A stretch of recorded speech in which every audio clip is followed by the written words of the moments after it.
Iyi ni Inyanja Ngari TV, tukaba tugiye gukomeza turebera hamwe ibintu byinshi cyane bibera muri ino si, abashakashatsi ndetse n'abavumbuzi bagenda bagaragaza bikunze kuba byaba iyobera, abantu bakaba bakomeza kubitekerezaho cyane. Ni byinshi kenshi cyane tubona ku mbuga nkoranyambaga, tukabibona mu bitangazamakuru, rimwe na rimwe tukibaza inkomoko yabyo, ese tukibaza kuki bino bintu bikomeza kugaragara. Nk'uko amashusho yagiye akwirakwira ahantu hatandukanye ku mafoto y'ibintu byagiye bigaragara bwa mbere ku isi yacu, ubwenge bw'umuntu butabasha kwiyumvisha. Niyo mpamvu Inyanja TV yahisemo kugukorera urutonde rw'ibintu bigera kuri 4 byagaragaye cyangwa byavumbuwe bikavugwaho n'abantu benshi cyane, ariko bigasigara bitera urujijo kwibaza aho byaturutse n'aho byabereye. Muri ibi bintu 4 by'ubuvumbuzi bwakozwe ndetse n'amashusho yafashwe, tugiye kureba buri kimwe ku kindi inkomoko yacyo. Ese kuki bino bintu bikomeza kugaragara? Ese isi yacu iracyafite ibindi bintu by'amabanga tutasobanukiwe? Aha nk'uko mubireba, ikintu cya mbere tugiye kureberaho ni inka cyangwa se umwana w'inka, ariwe inyana wavutse afite amaso 3 ndetse mu maso y'urebye ishusho isa nk'iy'umuntu.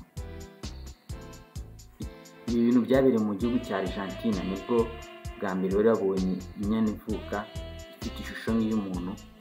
Ahangaha bakaba barakwirakwije amafoto ku mbuga nkoranyambaga kugira ngo abahanga n'abashakashatsi mu bya siyansi bagire icyo bivugaho.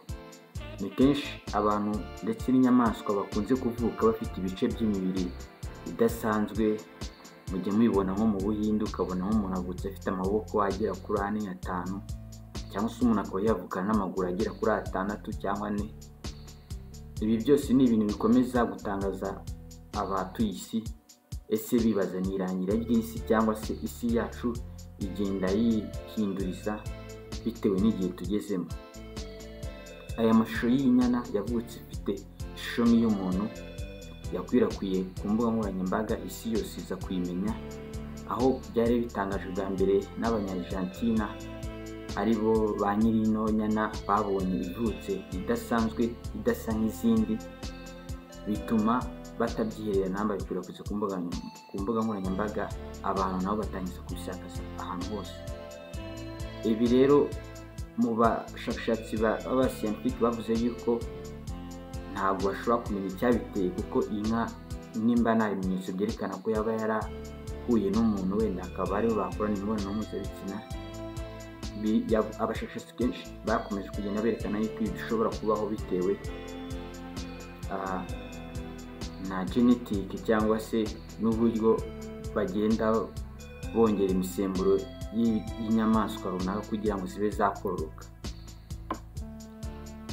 Ikindi kintu cya kabiri tugiye kurikizaho cyagaragaye kidasanzwe nk'uko mubibona, ni ino foto y'ino fi.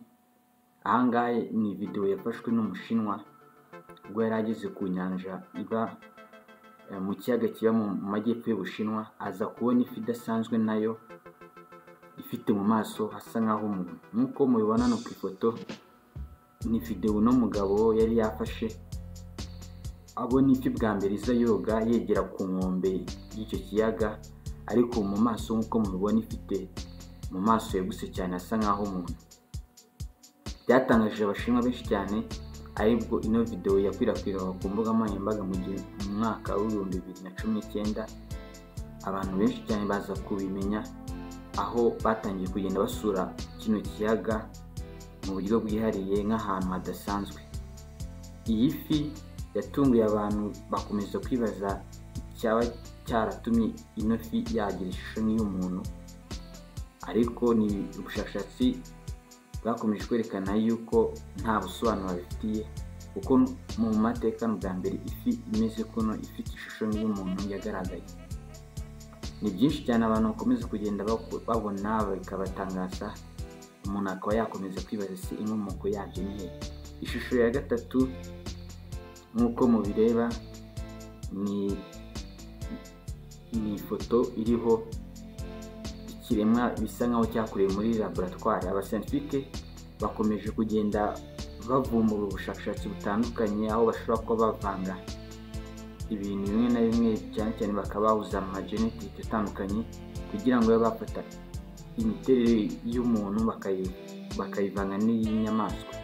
Nk'uko bibona kuri ino foto, iki ntabwo ari ikiremwa cya nature cyangwa se ntabwo ari ikiremwa cyaremwe n'Imana, ni ibintu byakorewe muri laboratoire. Ariko abahanga ndetse n'abajyanama bakomeje kugenda bagira inama abascientifique yuko ibi byo gukora ubushakashatsi bakora ibiremwa babigabanya, ko rimwe bashobora kuba bakora ikiremwa kidasanzwe kikaba cyamara abantu ku isi.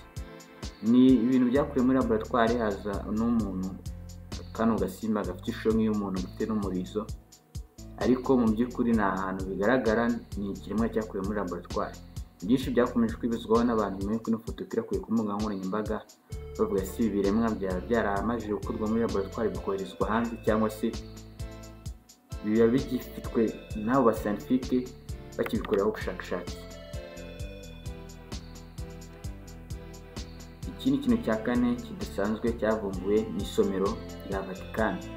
Iri somero rya Vatican abantu benshi cyane bakomeje kuryibazaho n'abashakashatsi ndetse n'abasura umujyi wa Vatican, aho iri somero bitemewe kuba wakwinjiramo uwo ari wese, bisaba ko abantu binjiramo bari abantu b'i Roma. Ni isomero rinini cyane ku isi kuko rifite ibirometero bisaga 4 mu butambike, rikaba ribitse inyandiko zimaze ibinyejana 12, aho usanga zino nyandiko zishaje cyane kandi zikaba zibitse amabanga isi ikomeza kugenda ikora ubushakashatsi. Nk'urugero, abashakashatsi ndetse n'abahanga bakomeza kwerekana ko baramutse bagira amahirwe ko bakwinjira muri ra somero rya Vatican, ko bashobora kuba bahishura ukuri kose kwerekeranye n'ibiva hejuru, kuko hari inyandiko nyinshi Kiliziya yagiye ihisha zerekana amabanga y'isi, kubera yuko byagora ikiremwa muntu kuba cyakwimbisha ibyo bintu byose. Ni kenshi abantu bashatse kwinjira muri ino somero ngo babe bajya kuri tata barebe kuko ni iki gihishe mu nyandiko zimaze ibinyejana 12 zihishemo inyandiko zitagira umubare, inyandiko zibitse amateka yaranze ubutegetsi bwose bw'isi ndetse n'ivugurura mu mibereho y'ikiremwa muntu. Ibi byose ni byinshi abantu bakomeza kugenda basa nkaho bafite amatsiko kuba bakwinjira mu isomero rya Vatican ngo babe bashakashaka amabanga yose yabahishemo. Ariko ntibyaje gukunda ko iyi Vatican ikomeza kuba ariho hantu hambere icungira umutekano cyane, kugira ngo izi nyandiko z'amateka zitaburirwa irengero. Iyi ni Inyanja Ngari TV, tukaba tubakorera documentary zitandukanye ku ngingo zitandukanye. Niba ushaka ko hari ibyo twakora ubushakashatsi, aba ari topic tutari kuvugaho, watwandikira muri comment. Ni inshingano yacu kugusubiza kuko duha agaciro igitekerezo cy'abantu badukurikira. Murakoze cyane gukurikira Inyanja Ngari TV, byegeranye n'akagaruka.